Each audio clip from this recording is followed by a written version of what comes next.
जय हिंद साथियों, स्वागत है आप सभी का हमारे ज्ञान आरवीएल यूट्यूब चैनल पर। दोस्तों, आपको पता है कि हम संविधान की क्लासेस देख रहे थे और दोस्तों यह आज की 5वीं क्लास होगी। ठीक है, संविधान का दोस्तों 5वां पार्ट है और हम बहुत ही शानदार तरीके से सारी चीज़ें देखते हुए चल रहे हैं। तो साथियों, आज के इस वीडियो में हम संविधान सभा की कार्यप्रणाली देखेंगे और संविधान की जो समितियां थी उनके बारे में देखेंगे, क्योंकि यहाँ से क्वेश्चन आपके एग्जाम में बहुत पूछे जाते हैं। ठीक है, तो चलिए दोस्तों शुरू करते हैं। उसके पहले मैं आपको बता दूँ कि साथियों, आप सभी जाइए हमारे ज्ञान आरपीएल के प्लेलिस्ट में। वहाँ पे आपको देखने को मिलेगा दोस्तों कि हमने पूरा का पूरा जियोग्राफी पढ़ा दिया है। देखिए, पॉलिटी का भी हमने एक प्लेलिस्ट बना दिया है, जियोग्राफी पूरी पढ़ा दी है। इसके अलावा करंट अफेयर की एक हमने प्लेलिस्ट अलग बनाई है, इसको देख सकते हैं। और दोस्तों पूरा संविधान इतिहास हमने पढ़ाया हुआ है, इसे देख सकते हैं। इसके अलावा मेरे दोस्तों आपको बता दें, स्टैटिक जीके भी हमने पूरा करवाया हुआ था दोस्तों। देखिए, लगभग 2 लाख के आसपास बच्चे जाके देख चुके हैं, तो आप ही कुछ छूटे हुए आप भी जा करके इसको देख लीजिएगा। बहुत ही शानदार तरीके से हमने करवाया हुआ है। ठीक है, इसके अलावा संपूर्ण हिंदी भी कराई है, तो हिंदी अगर चाहते हैं दोस्तों हिंदी भी पढ़ लीजिएगा।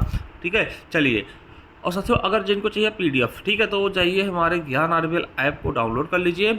और जैसे दोस्तों ई बुक वाले कॉलम पे जाएंगे, यहाँ पे जैसे जाते दोस्तों ये देखिए, ये भारतीय संविधान की दोस्तों जो हम पढ़ा रहे हैं दोस्तों, ये पहले से हमने बना दिया है दोस्तों। इसको ले सकते हैं मात्र 50 रुपये में। इसके अलावा ये है दोस्तों भूगोल की, जियोग्राफी की, ये 50 रुपये आपको मिल जाएगी। इसके अलावा दोस्तों ये है इतिहास की, ये भी आपको 50 रुपये मिल जाएगी। और साथियों ये है आपके स्ट्रैटेजी के दोस्तों 99 रुपीज़ में। भाई, यूपी पुलिस के लिए बहुत ही राममार तरीके से दोस्तों ये पीडीएफ डिजाइन की गई है, 99 रुपीज़ में आपको मिल जाएगी।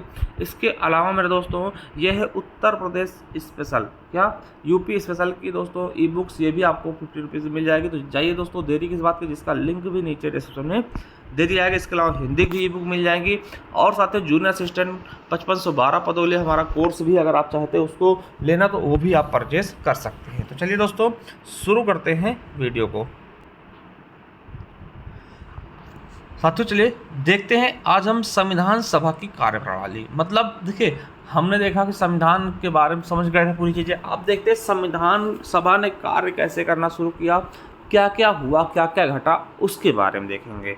ठीक है, चलिए दोस्तों, जब होता क्या है कि आपको बता दें कि संविधान सभा गठन 6 दिसंबर 1946 को दोस्तों फ्रांस के अनुसार हो जाता है। क्या संविधान सभा का जो गठन होता है वो 6 दिसंबर 1946 को पूरी तरीके से संपन्न हो जाता है। उसके बाद मेरे दोस्तों, ठीक है, संविधान सभा कब गठित होता है? 6 दिसंबर 1946 को। उसके बाद मेरे दोस्तों बैठक होनी शुरू हो जाती है। क्या दोस्तों? बैठक होनी शुरू कर दी जाती है। साथियों, जो बैठक होती है, जिसमें दोस्तों पहली बैठक कब होती है? संविधान सभा की पहली बैठक कब होती है? यानी 3 दिन बाद, यानी 6 दिसंबर को गठित होता है। तो 9 दिसंबर 1946 दोस्तों पहली बैठक होती है। ये क्वेश्चन आपके एसएससी एमटीएस में पूछा गया था कि संविधान सभा की प्रथम बैठक कब हुई?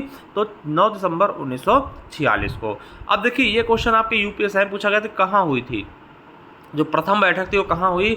तो मैं आपको बता दूं कि प्रथम बैठक जो है, संविधान सभा की प्रथम बैठक संसद भवन के केंद्रीय कक्ष में। कहाँ दोस्तों? संसद भवन के केंद्रीय कक्ष में दोस्तों संपन्न होती है। ये क्वेश्चन आपके यूपीएससी 2017 में पूछा गया था कि पहली बैठक संविधान सभा की कहाँ होती? संसद भवन के केंद्रीय कक्ष में। ठीक है, चलिए। और दोस्तों एक चीज़ याद रखें, जो पहली बैठक होती है 9 दिसंबर की, इसका मुस्लिम लीग बहिष्कार करता है। याद रखिएगा कि मुस्लिम लीग दोस्तों इसमें भाग नहीं लेता है। क्यों? क्योंकि वो अलग देश पाकिस्तान की मांग चाहता है, जिससे दोस्तों केवल 211 सदस्य ही पहली बैठक में भाग लेते हैं। ठीक है, मतलब कितने सदस्यों ने भाग लिया था? ठीक है, संविधान सभा कितने सदस्यों ने भाग लिया था पहली बैठक में? 211। ठीक है, अब देखिए एक चीज़ समझिएगा, जब पहली बैठक हुई तो समझ में नहीं आ रहा था किसको हम क्या बनाएं, किसको अध्यक्ष बना दें भाई। तो होता क्या है कि एक हम लोग फ्रांस को देखते हैं। जैसे फ्रांस का संविधान बना था, तो वहाँ पे अध्यक्ष किसको बनाया गया था? जो सबसे वरिष्ठ था, सबसे बुजुर्ग आदमी था। तो हमने भी देखा कि भैया आज हम ऐसा करते हैं कि कोई वरिष्ठ आदमी हम ढूंढते हैं। तो वरिष्ठ सदस्य, सबसे वरिष्ठ सदस्य कौन थे? तो दोस्तों फ्रांस की तरह ही सबसे वरिष्ठ सदस्य कौन? डॉक्टर सज्जन सिन्हा को, ठीक है, संविधान सभा का अस्थायी अध्यक्ष चुन लिया जाता है। आपका यूपी टेट में पूछा गया। अस्थायी मतलब कि दोस्तों अभी परमानेंट नहीं थे, बस हमें काम चलाना था। पहले बैठक में पहली बार बैठक हुई थी, तो हमें लगा कि कोई ना कोई होना चाहिए, इसीलिए कहा गया भैया दादा, ओ दादा चलिए आप ही बन जाइए। तो सच्चिदानंद सिन्हा जी को पहला अस्थायी अध्यक्ष बना दिया गया। ठीक है, आपसे पूछेगा संविधान सभा के प्रथम बैठक में किसे अस्थायी अध्यक्ष बनाएगा? सच्चिदानंद सिन्हा। ठीक है, तो याद रखें, देखिए क्वेश्चन कैसे पूछेगा, आपसे पूछ सकता है कि संविधान सभा के प्रथम अध्यक्ष कौन हो? तो दोस्तों प्रथम अध्यक्ष भी आपके सच्चिदानंद सिन्हा होंगे, क्योंकि सबसे पहली बार इन्हें ही बनाएगा। ठीक है, तो क्वेश्चन कैसे बनेगा, पूछेगा कि संविधान सभा के प्रथम अध्यक्ष या फिर अस्थायी अध्यक्ष कौन थे? तो डॉक्टर सच्चिदानंद सिन्हा। आपसे पूछ सकता है कि संविधान सभा के प्रथम अध्यक्ष कौन थे? तब भी आप सच्चिदानंद सिन्हा जी बताएंगे। ये पूछ सकता है कि संविधान सभा के अस्थायी अध्यक्ष कौन थे? तो सच्चिदानंद सिन्हा। अस्थायी मतलब जो स्थित ना हो, लगातार नहीं चलेगा, बस भैया आज के लिए हमने इसको कर लिया है, टेम्परेरी। ठीक है, तो यूपी पीसीएस में भी पूछा गया। तो साथियों, पहली बैठक से आपको याद रखना कहाँ हुई थी? संसद भवन के केंद्रीय कक्ष में। कितने लोगों ने भाग लिया? 211 लोगों ने। और किसे दोस्तों अस्थायी अध्यक्ष चुना गया?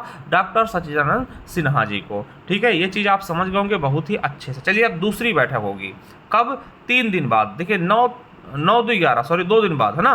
तो अब 11 दिसंबर 1946 को दूसरी बैठक होगी, संविधान सभा की दूसरी बैठक। अब देखिए इसमें होता क्या है, अभी तक हमने डॉक्टर सच्चिदानंद सिन्हा को अस्थायी अध्यक्ष चुना था, तो हमने सोचा कि क्यों ना हम इस बार एक स्थायी अध्यक्ष चुन ले जो कि हमेशा वही रहे अध्यक्ष, ना बदले नहीं। तो दोस्तों हम क्या करते हैं, दूसरी बैठक जब 11 दिसंबर 2046 को होती है, तब हम क्या करते हैं, इस बैठक में संविधान सभा के स्थायी अध्यक्ष को चुन लेते हैं। और स्थायी अध्यक्ष कौन बनते हैं?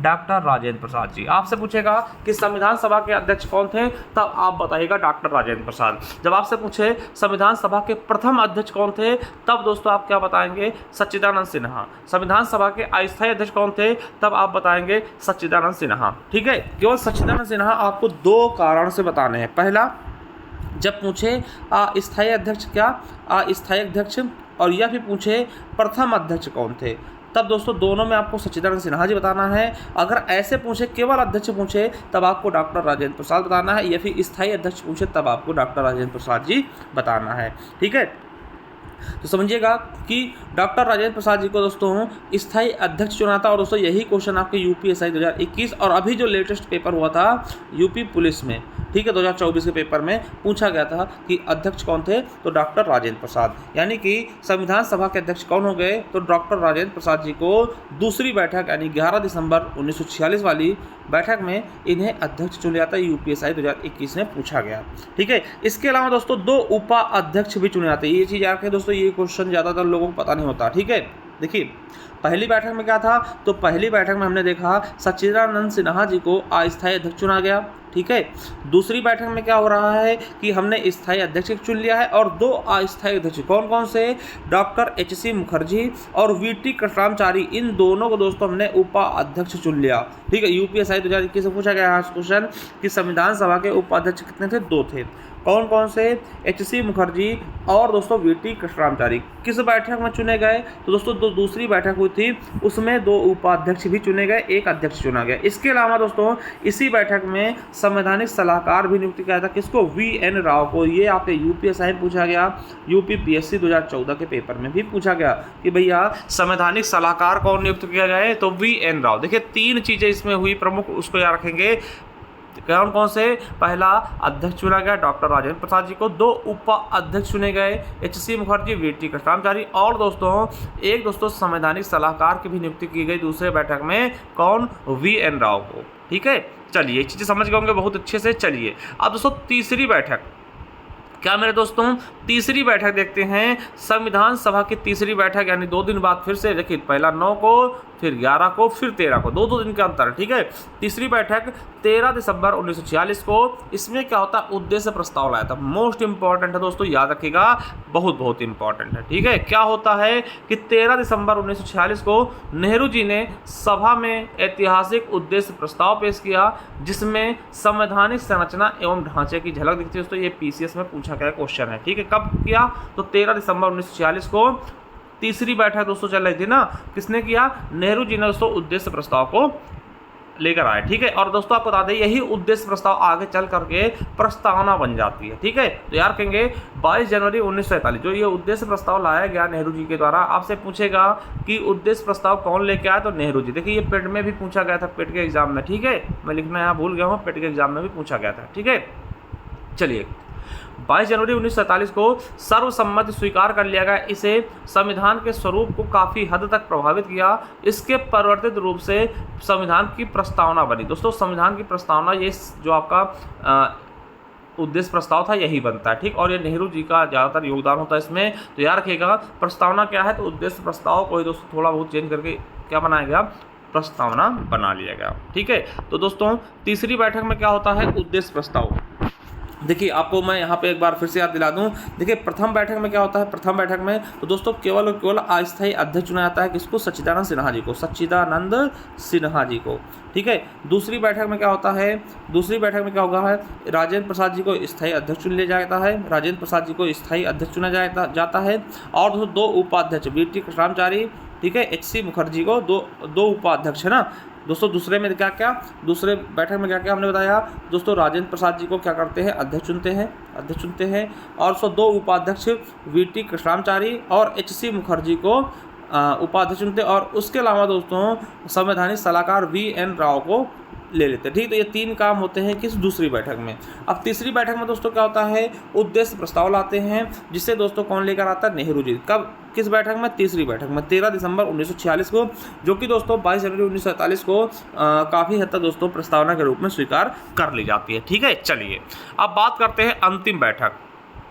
कौन सी बैठक, अंतिम बैठक, यानी कि 24 जनवरी 1950 की अंतिम बैठक दोस्तों जो होती है, सबसे लास्ट वाली बैठक। यूपीएससी में पूछा गया क्वेश्चन है, इसमें होता क्या है, तो साथियों इसमें क्या होता है कि संविधान सभा में 284 सदस्यों ने हस्तलिखित संविधान पर हस्ताक्षर किए थे, जिनमें से 15 महिलाएं थी। क्वेश्चन आपके यूपी पुलिस 2024 अभी लेटेस्ट में पूछा गया। ये कब होता है, अंतिम बैठक 24 जनवरी 1950 को, याद रखेंगे। इसी समय दोस्तों सभी लोग, जितने भी लोग दोस्तों मौजूद थे संविधान सभा, जितने भी सदस्य थे 284, सब ने दोस्तों हस्ताक्षर किए थे अपने मूल संविधान में, जो अभी दोस्तों कहाँ रखा है, हमने बताया था हीलियम गैस से भरा हुआ कांच के बक्से में रखा हुआ है, ठीक है। चलिए इसी में क्या होता है, अंतिम बैठक में क्या होता है दोस्तों, इसमें संविधान सभा द्वारा डॉक्टर राजेंद्र प्रसाद जी को स्वतंत्र भारत का प्रथम राष्ट्रपति चुना जाता है। और इसी के द्वारा दोस्तों अंतिम बैठक में ही राष्ट्रगान और राष्ट्रगीत को भी स्वीकृत कर लिया जाता है, ठीक है। आई होप दोस्तों ये सारी चीज़ें आपको बहुत ही शानदार तरीके से, बहुत ही बेहतरीन तरीके से समझ में आ रही होंगी, ठीक है। चलिए अब दोस्तों ये चीज़ें हम देख चुके हैं। अब दोस्तों संविधान की समितियां देख ले, यहाँ से क्वेश्चन बहुत पूछते हैं। देखिए समितियां क्या होती हैं, तो दोस्तों कमेटी कह सकते हैं, ठीक है। क्यों, क्योंकि देखिए संविधान को बनाना था तो कई लोगों की जरूरत पड़ेगी, और कई लोग दोस्तों कई तरीके से बटे हुए थे कि भैया इतना ये काम आप करें। जैसे मान लें दोस्तों घर में क्या होती है, शादी होती है, समझिएगा शादी होती है, क्या होती है, शादी। तो भैया आपसे कहेंगे भैया 2 लोग क्या करना, 2 लोग पानी की व्यवस्था देखे रहना, ठीक है, पानी की व्यवस्था देखे रहना। और 2 लोग क्या करेंगे दोस्तों, खाना वाली चीज़ें देखे रहना। और भैया 2 लोग क्या करेंगे, देखे रहेंगे भैया दूल्हा नाराज ना हो, दूल्हे का काम करते रहना। भैया जो दामाद आएंगे उनकी खातिरदारी करते रहना, खास करके उनके जो फूफा और जीजा जी है ना, क्योंकि वो मुंह ना फुलाने पाए, ठीक। तो ये चीज़ें क्या होती हैं, एक समिति बना दी गई, 2 लोग 3 लोग है ना। तो ऐसे ही दोस्तों जब संविधान को बनाना था तब दोस्तों समितियां बनाई गई। कितनी समितियां, तो टोटल दोस्तों 21 समितियां बनाई गई थी, ठीक है। तो याद रखेंगे कि संविधान सभा ने संविधान के निर्माण से संबंधित विभिन्न कार्यों को करने के लिए कई समितियों का गठन किया। कितनी समितियां टोटल, तो टोटल 21 समितियां, जिनमें से 8 बड़ी और 13 छोटी समितियां थी। दोस्तों यूपीएससी 2017 में पूछा गया कि टोटल कितनी समितियां बनी थी, तो 21 समितियां बनी थी, जिनमें से 8 बड़ी समितियां थीं और 13 छोटी समितियां थी, ठीक है। सबके अलग अलग कार्य डिसाइड थे। चलिए जो 8 बड़ी समितियां थी पहले उनको देखते हैं, फिर जो 13 छोटी समितियां थी उनको देखेंगे। दोस्तों यहाँ से समितियों के अध्यक्ष पूछे जाते हैं, बस और कुछ नहीं पूछेगा, आपसे पूछेगा कि इस समिति के अध्यक्ष कौन थे, बस इतना सा याद रखना है, ठीक है, इतना तो कर ही सकते हैं। चलिए जो पहली बड़ी समिति थी प्रारूप समिति, ठीक है, ड्राफ्टिंग कमेटी, याद रखेंगे दोस्तों। इस समिति का गठन 29 अगस्त 1947 को हुआ। दोस्तों मोस्ट इंपॉर्टेंट देखिए यूपीपीसीएस में इसकी डेट पूछी गई, याद रखेंगे। प्रारूप समिति,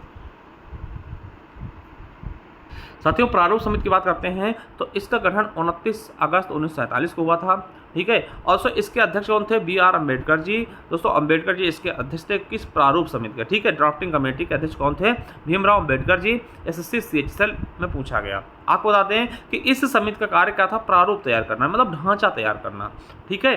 और दोस्तों इनमें 7 सदस्य थे। आपसे पूछेगा प्रारूप समिति में कितने सदस्य हैं? 7। कौन कौन से थे उसको बताते हैं। तो डॉक्टर भीमराव अम्बेडकर जी, ये तो अध्यक्ष हो गए दोस्तों, भीमराव अम्बेडकर जी अध्यक्ष भी थे, ठीक है। इसके अलावा आपको बताते हैं एन गोपाल स्वामी अयंगर थे, ठीक है, अयंगर थे। अल्लादी कृष्णराम स्वामी अय्यर थे और डॉक्टर के.एम. मुंशी थे। इसके अलावा सैयद मोहम्मद सादुल्ला थे और दोस्तों एन माधव राव थे। क्या थे? एन माधव राव थे दोस्तों। आपको बता दें इन्हें बीएल मित्र की जगह ली थी। देखिए जो एन माधव राव थे शुरुआत में थे, पहले दोस्तों कौन थे? बीएल मित्र थे, जिनकी दोस्तों स्वास्थ्य कारणों से ये त्याग पत्र देते हैं। बीएल मित्र जो होते हैं इनकी तबियत खराब होती है, ये त्याग पत्र देते हैं, तब दोस्तों एन माधव राव को लाया जाता है, ठीक है। उसके बाद दोस्तों 7वें कौन थे? टीटी कृष्णाचारी। और तो टीटी कृष्णाचारी थे, ये पहले नहीं थे दोस्तों। पहले कौन थे? सन 1948 में डीपी खेतान दोस्तों थे, है ना, डीपी खेतान थे। और डीपी खेतान जब मर जाते तो इनकी जगह दोस्तों कौन लेता है? टीटी कृष्णाचारी। और दोस्तों याद रखिएगा कि इस समिति ने अपना प्रारूप तैयार करने के लिए 6 महीने से भी कम का समय लिया और इस दौरान टोटल 141 बैठकें की। तो याद रखें दोस्तों, जो इनके सदस्य हैं ये चीज़ें याद रखना। इसके ज़्यादा देखिए, ज़्यादा इंपॉर्टेंट क्या होता है, आपके अध्यक्ष कौन थे? तो भीमराव अम्बेडकर। और कब गठन हुआ? 29 अगस्त 1947 को, ठीक है। ये चीज़ समझ गए होंगे। चलिए दूसरी दोस्तों बड़ी समिति क्या थी? संघ शक्ति समिति। दोस्तों इसके सदस्य कौन थे? अध्यक्ष कौन थे? नेहरू जी, ठीक है। यूपी पुलिस 2018 में पूछा गया। संघीय संविधान समिति दोस्तों तीसरी, इसके भी अध्यक्ष कौन थे? JL नेहरू, ठीक है। प्रांतीय संविधान समिति दोस्तों इसके अध्यक्ष थे सरदार पटेल जी, सरदार वल्लभ भाई पटेल। ये यूपी PSC में पूछा गया। देखिए प्रक्रिया नियम समिति दोस्तों जिसके राजेंद्र प्रसाद जी थे।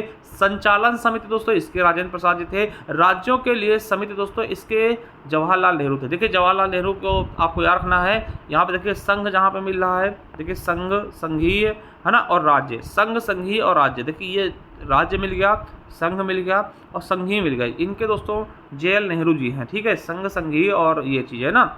चलिए तो और संचालन कौन कर रहा है दोस्तों? डॉक्टर राजेंद्र प्रसाद जी। कोई नियम बना के देश के लिए नियम बनाएंगे, फिर दोस्तों संचालन करेंगे। तो नियम और, ठीक है, नियम प्रक्रिया बनाया राजेंद्र प्रसाद जी ने और उसको संचालन किया। इस तरह से याद रखेंगे दोस्तों, राजेंद्र प्रसाद ने क्या किया? नियम बनाया, यानी कि नियम समिति, ठीक है, और संचालन किया उसको। संचालन समिति के अध्यक्ष कौन होंगे? डॉक्टर राजेंद्र प्रसाद जी, ठीक है। तो 7 देख लिया आपने। 8वां दोस्तों मौलिक अधिकारों, अल्पसंख्यकों एवं जनजातियों के लिए परामर्शदाता, उनकी परामर्श लेने के लिए दोस्तों सरदार पटेल जी को नियुक्त किया गया। और दोस्तों इस समिति की, किसकी? मौलिक अधिकारों, अल्पसंख्यकों एवं जनजातियों के लिए जो समिति बनी थी, इसकी 2 उप समितियां भी थी और इनके भी अलग अलग अध्यक्ष थे। कौन कौन थे? तो दोस्तों इनकी 2 उप समितियां थी, याद रखेंगे। इसमें दोस्तों मौलिक अधिकार उप समिति, जो इसकी एक उप समिति थी मौलिक अधिकार, उसके अध्यक्ष JB कृपलानी थे, ठीक है। और दोस्तों जो अल्पसंख्यक उप समिति थी उसके HC मुखर्जी, दोस्तों वही HC मुखर्जी जो दोस्तों उपाध्यक्ष भी चुने गए थे। दोस्तों UPSSC मंडी परिषद में पूछा गया क्वेश्चन है, ठीक है। तो इसकी दोस्तों 2 उप समितियां भी थी, ठीक है। कौन कौन सी? मौलिक अधिकार उप समिति जिसके अध्यक्ष JB कृपलानी और अल्पसंख्यक उप समिति जिसके अध्यक्ष HC मुखर्जी। HC मुखर्जी कौन थे? तो मैंने बताया था दोस्तों ये उपाध्यक्ष थे। दोस्तों 8 हमने बड़ी कमेटियां देख ली, बड़ी समितियां देख ली। अब दोस्तों बात करेंगे छोटी समितियां की, जो कि 13 है, ठीक है। चलिए तो छोटी समितियों में देखते हैं। पहला है वित्त एवं कर्मकारी समिति। देखिए वित्त एवं कर्मकारी समिति दोस्तों अध्यक्ष कौन होंगे? राजेंद्र प्रसाद जी, वही राजेंद्र प्रसाद जी जो कि आगे चल के राष्ट्रपति बनेंगे, ठीक है। प्रत्यायक समिति दोस्तों इसके अल्लादी कृष्णाचारी हैं अध्यक्ष। सदन समिति दोस्तों, सदन समिति के कौन है? तो पट्टाभी सीतारामैया। क्या? पट्टाभी सीतारामैया दोस्तों। और झंडा समिति के दोस्तों अध्यक्ष कौन है? डॉक्टर राजेंद्र प्रसाद, UPSC पूछा है। देखिए यहाँ पर लोग बहुत ज़्यादा गलती करते हैं दोस्तों। झंडा समिति में किसको? JB कृपलानी लोग कहते थे, मगर दोस्तों वो नहीं थे, डॉक्टर राजेंद्र प्रसाद जी थे। तो ये चीज़ें आपको याद करना है, ठीक है। इसके अलावा कार्य संचालन समिति, इनके अध्यक्ष कौन थे? तो डॉक्टर KM मुंशी। कार्य संचालन समिति के अध्यक्ष कौन होंगे? Doctor KM Munshi. और सर्वोच्च न्यायालय के तदर्थ समिति के अध्यक्ष कौन होंगे? S वरदाचारी जी, ठीक है। वहीं बात कर ले 7वें नंबर पर संघीय संविधान की वित्तीय प्रावधानों संबंधित समिति के अध्यक्ष कौन होंगे? तो नलिन रंजन सरकार, ठीक है। और प्रांतीय भाषा, ठीक है, समझिएगा, भाषाई प्रांत आयोग के अध्यक्ष कौन होंगे? तो एसके धर के नाम पर दोस्तों भाषाई आधार पर समिति बनाई जाती है ना, आगे चल के बात करेंगे अभी। और दोस्तों प्रेस दीर्घा समिति के उषानाथ सेन जी। क्या? प्रेस दीर्घा समिति दोस्तों उषानाथ सेन जी। दोस्तों जो इंपॉर्टेंट थी वो सारी कमेटी हमने बता दी, ठीक है। अब देखिए एक चीज़ और समझिएगा, ये आपके लिए शायद हो सकता है आपसे कोई पूछ ले जानकारी लिए, या फिर हो सकता है एग्जाम में भी पूछ लिया जाए। क्या दोस्तों, 3 ऐसे भी अध्यक्ष हुए, यानी जो हमने इतनी समितियां बताई इनमें 3 ऐसे भी अध्यक्ष हुए जो कि दोस्तों संविधान सभा के सदस्य नहीं थे, उसके बाद भी इनको अध्यक्ष बनाया गया। ठीक है, यानी ये संविधान सभा के मेंबर नहीं थे, फिर भी इनको संविधान सभा की जो समितियां थी उनमें इनको स्थान दिया गया। कौन कौन से थे? एस.के. धर जी क्या बने? भाषा प्रांत आयोग के अध्यक्ष। एस वरदाचारी दोस्तों, एस वरदाचारी जी क्या बने दोस्तों? तो एस वरदाचारी जी क्या बने? तो सर्वोच्च न्यायालय के तदर्थ समिति के अध्यक्ष। ठीक है, वहीं नलिनी रंजन सरकार दोस्तों क्या बने थे? तो संघीय संविधान की वित्तीय प्रावधानों संबंधित समिति के अध्यक्ष बने थे। दोस्तों ये 3 लोग ऐसे थे जो संविधान सभा के कुछ नहीं थे, ठीक है, फिर भी दोस्तों इन्हें कहीं ना कहीं अध्यक्ष बना करके किसी न किसी सदस्य कमेटी का इन्हें संविधान सभा में जगह दी गई। ठीक है, आई होप दोस्तों इसको आप कितने अच्छे तरीके से समझ पाए होंगे। ठीक है, और यहाँ से क्वेश्चन आता ही आता है। ठीक है साथियों, अगर आप पहली बार जुड़े जाइए, प्ले लिस्ट मिल जाएगा, वहाँ जाने के बाद दोस्तों आपको भूगोल की क्लासेस मिल जाएंगी।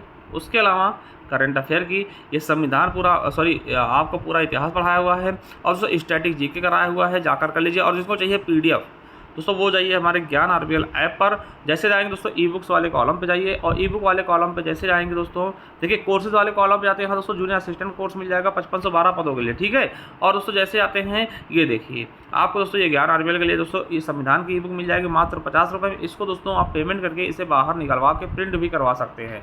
ठीक है, लगभग 86 पेज के आसपास है। ठीक है, संविधान की ई बुक मिल जाएगी। उसके अलावा भारतीय इतिहास की मिल जाएगी, और दोस्तों स्टैटिक जीके दोस्तों ये आपको 99 रुपीज़ में मिल जाएगी, बहुत ही शानदार तरीके से अपडेटेड फॉर्म में। ठीक है, इसके अलावा आपका उत्तर प्रदेश स्पेशल की भी ई बुक आपको मिल जाएगी। तो जाइए दोस्तों, देरी किस बात की, एक बार जरूर जाइए हमारे ऐप को डाउनलोड करिए, ज्ञान RBL ऐप को। और दोस्तों अगर वीडियो आपको अच्छी लगी हो तो चैनल को सब्सक्राइब कर लीजिएगा, बेल आइकन अवश्य प्रेस करिएगा। थैंक यू, धन्यवाद।